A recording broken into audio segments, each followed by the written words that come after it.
नमस्कार, smart vision academy platform पे मैं के सिंह आज की ताजा खबरों के साथ आपका बहुत बहुत स्वागत एवं अभिनंदन करना चाहता हूं। और आप लोग कैसे होंगे? हम उम्मीद करते हैं कि आप लोग बहुत अच्छे होंगे और आप लोगों की पढ़ाई आगामी परीक्षाओं को ध्यान में रखकर बेहतर तरीके से चल रही है। और आज की 10 ताजा खबरों में हम आपके साथ उपस्थित हुए हैं, जिसमें आप देख रहे हैं कि पर डे कहीं न कहीं महाराष्ट्र सरकार के द्वारा एक नए तरीके लाए जा रहे हैं। अब यहाँ पर देखिए, आज की जो खबर में निकल के आ रही है, महाराष्ट्र इलेक्ट्रिसिटी रेगुलेटर कमीशन के द्वारा पावर डिस्ट्रीब्यूशन कंपनियों को आदेश दे दिया गया है। पावर डिस्ट्रीब्यूशन कंपनियों को आदेश दिया गया है कि वो ग्राहकों को एक साथ भुगतान नहीं करेंगे, बिजली बिल का एक साथ भुगतान नहीं करेंगी, उन्हें 3 महीने के 3 किस्तों में भुगतान कराने के लिए सुविधा प्रदान कर दी गई है महाराष्ट्र सरकार उद्धव ठाकरे जी के द्वारा। तो ध्यान में रखना है, उद्धव ठाकरे जी क्या कर रहे हैं, हमेशा लगातार अपने लोगों को नई तकनीकी के माध्यम से और नए सुझाव के माध्यम से महाराष्ट्र को आगे ले जाने में एक नया कदम साबित हो रहे हैं। तो आज देखिएगा कि जो Maharashtra electricity power corporation regulatory board है, वहां पर अपने ग्राहकों को सुविधा देते हुए एक मुफ्त किस्त का अभियान न चला के 3 नए किस्तों में उनको भुगतान करने के लिए सुविधा प्रदान कर दी गई है, जो महाराष्ट्र की जनता के लिए एक अच्छा कदम साबित हो सकता है। आज की नेक्स्ट खबरों में हम आपको बता रहे हैं, सभी छात्र छात्राओं के लिए एक नया जो संकट का दौर चल रहा है उससे आगे बढ़ने के लिए एक कदम गवर्नमेंट लेकर बढ़ चुकी है। अब आप यहाँ पर देखेंगे कि जो नेशनल टेस्टिंग एजेंसी है, नेशनल टेस्टिंग एजेंसी के द्वारा अब छात्र छात्राएं अपने घर बैठे ही अब परीक्षा केंद्र पर उन्हें नहीं जाना होगा, क्योंकि ध्यान में रखना कि अब नेशनल टेस्टिंग एजेंसी अब उनके घर पर ही बेल प्रूफ परीक्षा कराने की तैयारी कर चुकी है। अब ये कब से लागू होगा ये आपको अभी अंदाजा नहीं होगा, न ही इसका कोई इंफॉर्मेशन है। जैसे इसकी कोई सूचना मिलती है हम आप तक डिलीवर अपडेशन करा देंगे। तो आप देखिएगा, नेशनल टेस्टिंग एजेंसी के द्वारा बेल प्रूफ तरीके से, जहां पर नकल की भी कोई सुविधा नहीं होगी, आप नकल भी नहीं कर सकते हैं। अब छात्र छात्राओं को अपने घर बैठे ही ये परीक्षा दे सकेंगे, उन्हें परीक्षा केंद्र तक जाने की भी कोई जरूरत नहीं होगी।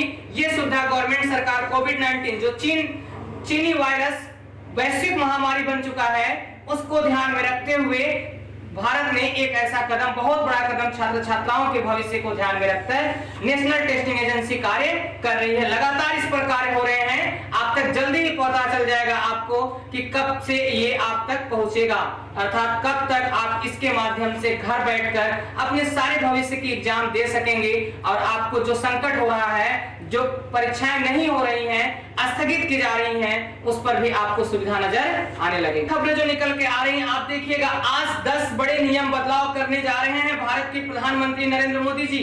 भारत में 10 नए बदलाव हो रहे हैं। ये नए बदलाव जो हो रहे हैं वो सिलेंडर को ले रहे हैं, एलपीजी सिलेंडर को लेकर हो रहे हैं, एटीएम को लेकर हो रहे हैं, आपके प्रोविडेंट फंड को लेकर हो रहे हैं, और बचत खातों पर ये 10 नए नियम बदलाव करने के लिए पूरी तरीके से कैबिनेट की मंजूरी दे दी गई है। और इस कैबिनेट मंजूरी की अध्यक्षता खुद स्वयं प्रधानमंत्री नरेंद्र मोदी जी के द्वारा किया गया है। तो आप ध्यान में रखना, सभी भाई बहनों एवं छात्र छात्राओं के लिए क्वेश्चन हो सकता है कि प्रधानमंत्री नरेंद्र मोदी जी के द्वारा एक साथ 10 नए नियम बदलाव किस किस क्षेत्र में किए गए हैं 1 जुलाई को। तो आपको ध्यान में रखना है, प्रोविडेंट फंड, बचत खाता, एलपीजी गैस सिलेंडर, एटीएम, इन सब सुविधाओं को से 10 नए नियम बदलाव किए जा रहे हैं। जहां पर बॉलीवुड को भी जोड़ के देखा जा रहा है, क्योंकि 15 जुलाई को महिला मंच एकता दिवस मनाने जा रहा है।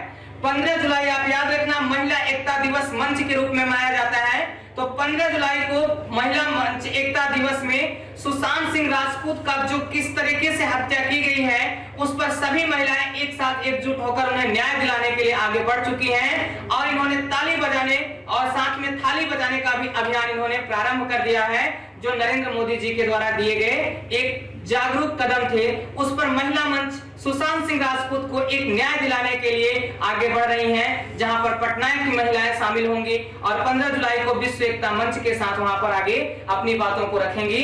विश्व एकता मंच 15 जुलाई के दिन से। आज की नेक्स्ट खबर निकल के जो आ रही है वो है कि दिल्ली की सरकार, जो दिल्ली के सीएम हैं अरविंद केजरीवाल जी ने, उन्होंने एक बहुत बड़ा ऐलान किया है अपने दिल्ली वासियों के लिए। और उन्होंने कहा है कि जल और बिजली के भुगतान को 3 महीने तक शिफ्ट कर दिया गया है, अर्थात अब 3 महीने तक बिजली और जल के कर से आप मुक्त रहेंगे, अर्थात आप इन सुविधाओं का लाभ ले सकेंगे। तो दिल्ली वासियों के लिए पिछले कदम फिर से दिखाई पड़ रहे हैं अरविंद केजरीवाल जी के, कि वो अपने दिल्ली वासियों के लिए जल की सुविधा और बिजली की मुफ्त सुविधा देने के लिए 3 महीने कोविड-19 अर्थात चीनी वायरस को ध्यान में रखते हुए उन्होंने 3 महीने तक कर मुक्त योजना को आगे शिफ्ट भी कर दिया है। नेक्स्ट खबर आज जो आपके लिए इंपॉर्टेंट है वो फेसबुक से लेकर है। आप देखिएगा फेसबुक ने एक नया ऐप लॉन्च किया है अवतार, अर्थात अवतार 1 जुलाई 2020 से भारत में भी पूरी तरीके से कार्य करने लगेगा। अवतार के माध्यम से जो चाइनीज 59 ऐप बंद किए गए हैं उस पर भी लोगों की निर्भरता जो कम हो रही है, अब वो अवतार के माध्यम से पूरा किया जाएगा। अर्थात फेसबुक ने भारत में अवतार ऐप लॉन्च कर दिया है। लेकिन हमें आपको एक चीज और बताना यहीं पर है कि ध्यान में रखिएगा कि अमेरिका में ये फेसबुक ने ये अवतार भारत से पहले 1 साल पहले लॉन्च कर दिया है। अर्थात अवतार अमेरिका में पूरी तरीके से सुचारू रूप से सुविधा दे रहा है जो फेसबुक ने लॉन्च किया है। लेकिन अब अवतार फेसबुक का अवतार भारत में भी आज से कार्य करने लगेगा। तो भारत की जो निर्भरता 59 ऐप चीनी ऐप पर थे वहां से भी समाप्त होती नजर आ रही है।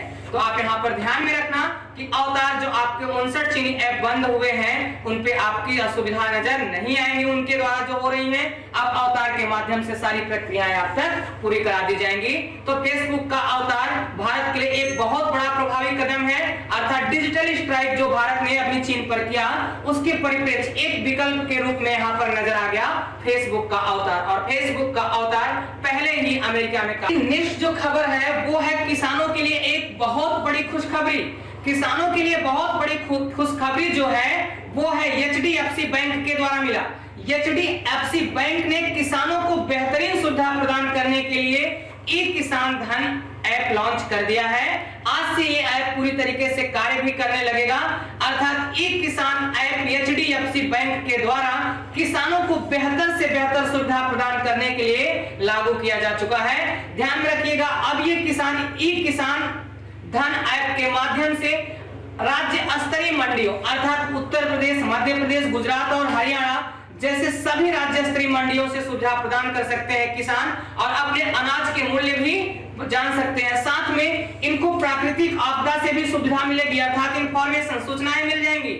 और साथ में ये देखिएगा कि मानसून के आगमन को भी लेके पूरी तरीके से ये ई किसान ऐप जो एचडीएफसी बैंक ने लॉन्च किया है ये भरपूर सुविधाएं प्रदान करेगा किसानों के हित में। तो किसानों के लिए एचडीएफसी बैंक का एक बड़ा कदम साबित हो रहा है ई किसान धन ऐप, जिसके द्वारा इन्हें विभिन्न सुविधाएं मिलेंगी और सभी किसान भाई बहनों का पूरी तरीके से यहाँ पर लाभ भी दिखता नजर आएगा। खबर है वो पश्चिम बंगाल की ममता बनर्जी से निकल के आ रही है कि पश्चिम बंगाल की ममता बनर्जी ने जो आज डॉक्टर्स डे, आज आपको पता होगा कि जो हमारे कोविड-19 में एक ढाल मजबूत कर रहे हैं वो है डॉक्टर्स। तो 1 जुलाई आज डॉक्टर्स डे के रूप में पूरा विश्व मना रहा है। तो ध्यान में भारत में भी मनाया जा रहा है। आप यहाँ पर देखिएगा 1 जुलाई डॉक्टर्स डे जो है वो पश्चिम बंगाल में विशेष तौर से मनाया जा रहा है, क्योंकि पश्चिम बंगाल के ही सीएम, पश्चिम बंगाल के जो पहले सीएम थे वो थे विधान चंद्र राय। विधान चंद्र राय पश्चिम बंगाल के सीएम भी रह चुके हैं और एक प्रख्यात डॉक्टर्स भी थे। उन्हीं को याद करते हुए ममता बनर्जी जी ने एक कदम उठाया है कि पूरे बंगाल में आज डॉक्टर्स डे के दिन हॉलिडे पूरी तरीके से पश्चिम बंगाल हॉलिडे के रूप में मनाया जा रहा है। तो पश्चिम बंगाल में डॉक्टर्स हॉलिडे 1 जुलाई को भी आज प्रारंभ किया गया है पश्चिम बंगाल की मुख्यमंत्री सुश्री ममता बनर्जी जी के द्वारा। आज की जो नेक्स्ट खबर है वो है इरडा को जो इंश्योरेंस रेगुलेटरी डेवलपमेंट अथॉरिटी है। आप ध्यान में रखिएगा, insurance regulatory development authority IRDA जो है ये जो बीमा कंपनियों को नियम और कानून देता है, इन बीमा क्षेत्र की सभी कंपनियों को दिशा निर्देश देता है। जो इरडा वो एक नया जागरूकता अभियान भी लेकर आया है कि आप अगर इनके 3 पॉलिसी के बारे में, LIC की 3 पॉलिसियों के बारे में बताएंगे तो आप इन्हें 30,000 रुपए का इनाम राशि भी आपको दी जाएगी। ये इनाम राशि 3 बार में दी जाएगी। 10-10 हजार रुपए की धनराशि और प्रशस्त पत्र भी इरडा के माध्यम से दिया जाएगा, जो LIC को आगे बढ़ाने का एक बड़ा कदम भी नजर आ रहा है। आपके साथ हम डिलीवर कर रहे हैं वो है EVM को, इलेक्ट्रॉनिक वोटिंग मशीन को ध्यान में रखकर। अभी आप देखिएगा कि बिहार में जो चुनाव होने वाले हैं, बिहार चुनाव को ध्यान में रखते हुए जो आपका चुनाव आयोग है, चुनाव आयोग ने EVM में एक बड़ी पूरी तरीके से कोविड-19 चीनी वायरस से सुविधा देते हुए आपको एक महत्वपूर्ण सूचना देना चाहता है EVM कि EVM में जो होगा वो शीशे की दीवार पर होगा और उसमें जो इंक होगी वो सिरिंज के माध्यम से उसमें दी जाएगी और आप उसकी सुविधा लेकर EVM के माध्यम से जो पंचायत, जो बिहार में चुनाव होने वाले हैं, पंचायत के भी चुनाव में अगर EVM प्रयोग किया जाएगा इसमें भी ऐसी सुविधाएं प्रदान की जाएंगी। तो आज की ये महत्वपूर्ण अपडेशन थी 1 जुलाई की। आगे हम नेक्स्ट अपडेशन के साथ मिलेंगे नेक्स्ट डे। तब तक आप स्मार्ट विजन एकेडमी के साथ आज की खबरों तक जुड़ते रहिएगा। तब तक के लिए हमें इजाजत दीजिएगा। बेस्ट ऑफ लक, नमस्कार, जय हिंद।